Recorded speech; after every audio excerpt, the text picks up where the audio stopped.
श्रीपराशरभट्टार्याः श्रीरङ्गेशपुरोहिताः श्रीवत्साङ्गसुधश्रीमान् श्रेयते मेस्तु பூயசே.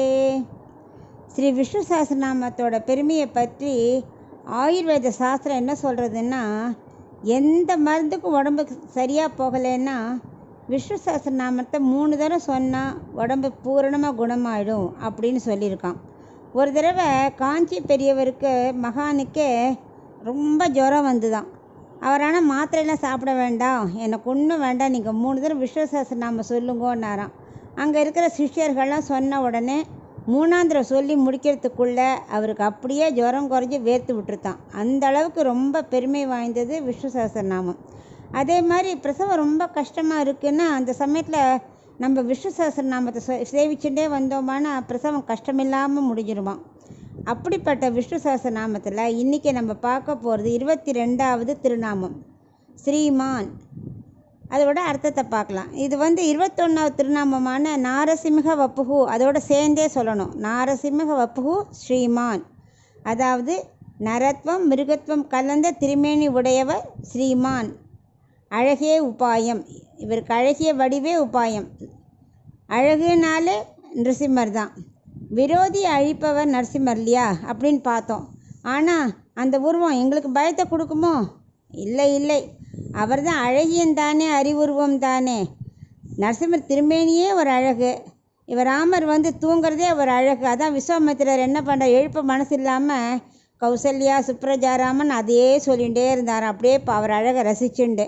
So Perumal தூங்குறது ஒரு அழகு, திருமேனியே ஒரு அழகு. சீத்தையோட மடியில் ராமர் தூங்கும்போது அவர் அழகை பார்த்துட்டு சீத்தை ஸ்ரீமான் அப்படின்னாலாம். பைய துயின்ற பரமன், அது துயிலும் போதே அவர் பரமன் அப்படின்னு வியாக்கியானம். அவரோட பெருமாளோட அழகுனால எல்லாமே, திருமேனியோ தூங்குறதோ எல்லாம் ஒரு அழகு. ஆமாம், ஏன் நம்ம ஸ்ரீமான்னு சொல்கிறோம் நரசிம்மரை? ஏன்னா ஒன்றுக்கொன்று முரண்பட்ட வடிவத்தையும் குணத்தையும் சேர்ப்பவர், அதாவது மாறுபட்ட குணத்தை ரெண்டையும் சேர்க்கக்கூடியவர். நரத்தையும் சிங்கத்தையும் சேர்த்து திருமேனியாக ஆக்கினவர். அப்புறம் ஹிரண்யகசிபு கோபமாக சீறி கிழிச்சுண்டே தன் பக்தரான பிரகலாதனை வாசல்யத்தோடு பார்த்தாரே, அதான் ஆண்டாள் பாசனம் திருப்பாவையில் பாடியிருக்காளே.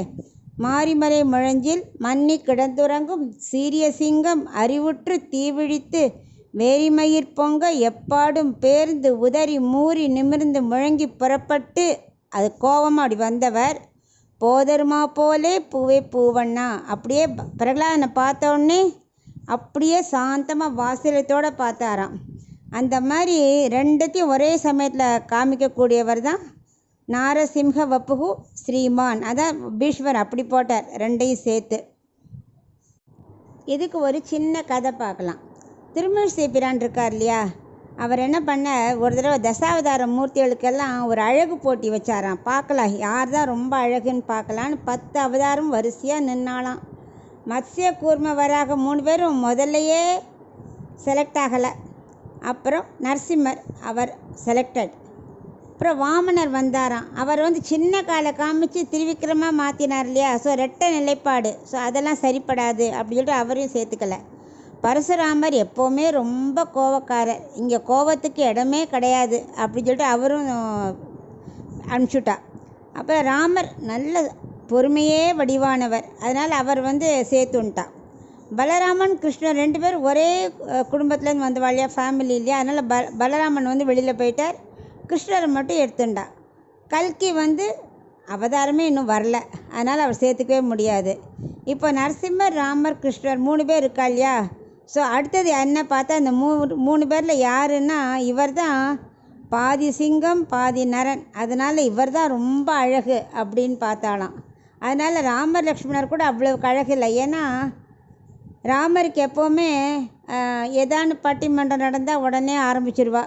அவர் சீதையை ஏன் தீ குளிக்க வச்சார், அவர் வாள் ஏன் மறைஞ்சு நின்று கொண்டார், அவர் எப்பவுமே இந்த வாக்குவாதத்தில் நடந்துகிட்டே அடிபட்டுட்டே இருப்பார். கிருஷ்ணரும் அப்படி தான், அவன் மட்டும் 16,108 பொண்களை கல்யாணம் பண்ணிட்டு ராசக்கிரீடை பண்ணார், அப்படியே தான் சொல்லிகிட்டே இருப்பாள். எந்த வில்லங்கத்துலேயும் மாட்டிக்காத ஒரே அழகன் நம்ம நரசிம்மர் தான்.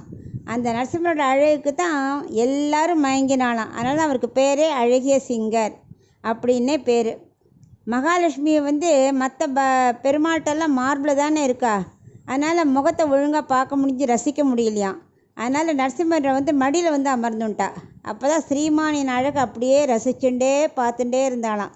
அதனால் நம்மளும் எப்போவுமே ஸ்ரீமத்தே நமக அப்படி சொல்லின்னு வந்தோமானா நமக்கும் எப்பவும் தைரியம் வந்துடும். அவரை வேண்டின்றாலே தைரியம் வந்துடும். முகத்தில் உடனே ஒரு தெளிவு வந்து நம்மளும் நல்ல அழகாயிடுவோம். நமக்கு எந்த காரியத்தையும் சாதிக்க முடியும். ஏன்னா கூட்ட குரலுக்கு ஓடி வரவர் நரசிம்மர் தான். அதனால் நாம்ளும் ஸ்ரீமத்தே நமக அப்படி சொல்லிகிட்டே இருக்கிறது தான் இந்த ஸ்ரீமான்கிற திருநாமத்தோட அர்த்தம்.